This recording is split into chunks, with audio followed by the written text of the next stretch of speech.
भूख की निवृत्ति कर लेने के योग्य। भुवन भोग की स्वतंत्रता पाने का ज्ञान होने पर भी पूर्व के और असावधानी के कारण उस स्वतंत्रता को न पाकर भूख से तड़पने वाले जीवों को आहार देकर उनकी भूख की पीड़ा को दूर करके तृप्ति का आनंद दिलाने के कारण होने वाले जीव कारुण्य नामक चाबी के द्वारा ही मोक्ष के नाम के परलोक के किवाड़ को खोलकर अंदर जाकर किसी भी काल में नष्ट न होने वाले सुख का अनुभव करके जीना चाहिए।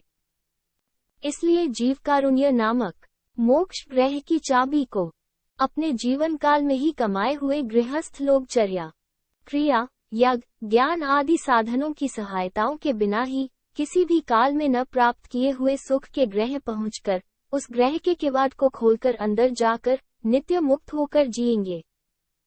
पुण्य भूमियों की परिक्रमा करना, पुण्य तीर्थों पर स्नान करना, पुण्य स्थलों पर निवास करना, पुण्य मूर्तियों का दर्शन करना, स्तोत्र करना, जपना, व्रतों का पालन करना, याग का अनुष्ठान करना, पूजा करना आदि चर्या क्रियादियों को करने वाले व्रती लोग और भक्तों और ऋषियों और आहार का त्याग करके निद्रा को छोड़कर विषय सुरादि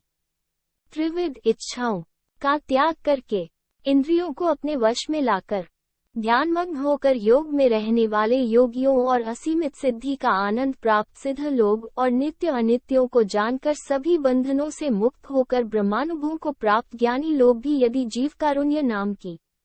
चाबी को प्राप्त नहीं करते तो मोक्ष के परलोक के ग्रह के आगे और पीछे चढ़कर उसके निकट जाकर प्रतीक्षा करके फिर वापस लौटकर उस चाबी को कमाने के लिए आएंगे, न कि दरवाजे खोलकर अंदर प्रवेश करके सुख पूर्वक जिएंगे। इस बात को जानना चाहिए।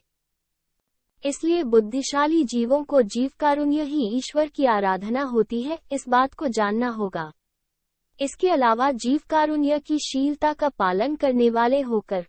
पीना, खाना आदि प्रपंच के भोगों का अनुभव करने वाले सभी संसारी लोग सर्वशक्तिशाली होने वाले ईश्वर के पूर्ण कृपा के पात्र हो जाएंगे। जीव कारुण्यशीलता के बिना ज्ञान, योग, तप, व्रत, जप, ध्यान आदि करने वाले जरा भी ईश्वर की कृपा के पात्र नहीं होंगे। उन्हें तो आत्म विचार वाले के रूप में भी मानना नहीं चाहिए। जीव कारुण्य के बिना किए जाने वाले सभी कार्य तो कोई प्रयोजन के बिना करने वाले माया जाल के कार्य ही होंगे, इसे जानना चाहिए।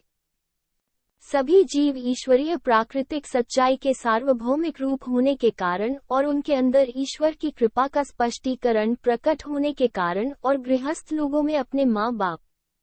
जीवन साथी, बच्चे, बंधुओं आदि अपने परिवार तक ही भूख मिटाने के योग्य अल्पशक्ति वाले गृहस्थ लोग अपने माँ बाप, बच्चे, जीवन साथी आदि अपने परिवार के लोगों को भूख से तड़पते हुए छोड़कर अन्य लोगों की भूख मिटाने का प्रयास करना और अपने निकट भूख से तड़पते हुए आने वाले अन्य लोगों को तड़पते ही छोड़कर अपने परिवार के लोगों की भूख को मिटाने का प्रयास करना तो ईश्वर का सहमत नहीं होता। इसलिए अपने परिवार के खर्चों को कुछ हद तक किफायत करके दोनों तरफ के लोगों की भूख को मिटाना चाहिए और अल्प शक्ति की कमी के कारण अपने परिवार तक के लोगों की ही भूख मिटाने के प्रयास में थोड़ा सा प्रयत्न करने वाले गृहस्थी लोग अपने परिवार के लोगों की भूख तक ही मिटाकर अपने निकट भूखा आने वाले अन्य लोगों के विषय में अधिक दयावान होकर उनकी भूख को अन्य किसी व्यक्ति के द्वारा मिटाने के योग्य प्रयत्न करना चाहिए। और स्वाभाविक रूप से प्रबल गृहस्थ लोग अपनी अपनी आमदनी के अनुसार माता पिता, जीवन साथी, बच्चे, साथी, बंधु, मित्र, अतिथि लोग, महान लोग, गुलाम लोग, पड़ोसी, शत्रु आदि लोगों की भी और अपने कुटुंब के सहायक रहने वाले गाय, बैल, भैंस, बकरी, घोड़ा, वनस्पति आदि प्राणियों की भी भूख मिटाकर तृप्ति का आनंद दिलाना चाहिए। और विवाह, पुत्र का जन्म, दैविक आराधना आदि कई तरह की क्रियाओं में विभिन्न प्रकार के संस्कार और विविध विनोद के कलाप और कई तरह के सम्मान के वैभव आदि बातों में जैसे धन खर्च किए जाते हैं, वैसे ही विवाह आदि शुभ कार्यों में भूखे जीवों की भूख मिटकर आनंद दिलाने के कार्य को विशेष रूप से करना चाहिए। और ऐसा करने पर भूखे लोग अपनी भूख मिटकर जिस आनंद का अनुभव करेंगे उससे कई गुना अधिक आनंद का अनुभव स्वयं करेंगे। आदि बातें तो सत्य होती हैं, ऐसे जानना चाहिए। गृहस्थ लोग विवाहादि विशेष कार्यों में शामियाना को सजाकर वहां विभिन्न क्रियाकलाप करके नृत्य, गीत, पंक्तियां, बारात आदि विनोदों को स्वादिष्ट भक्षणादि और चित्रायन, विभिन्न प्रकार के भात आदि आडंबर के कार्य करके खुशी में डूबते समय भूखे गरीबों के मुंह तक को देखने के लिए भी सहमत नहीं होते। इस प्रकार की खुशी के समय अपने को या अपने बच्चों को या अपने साथी लोगों को एक न एक प्रकार की कोई विपत्ति आती है तो अपनी सारी खुशी को छोड़कर दुखी होते हैं। इस प्रकार दुखी होते समय अलंकृत शामियाना और संकल्प किए गए संस्कार, नृत्य, गीत, वाद्य पंक्तियां, बारात आदि विनोद और स्वादिष्ट भक्षणादि, चित्रायन आदि आडंबर तो उस आफत को रोकते हुए नहीं देखा गया।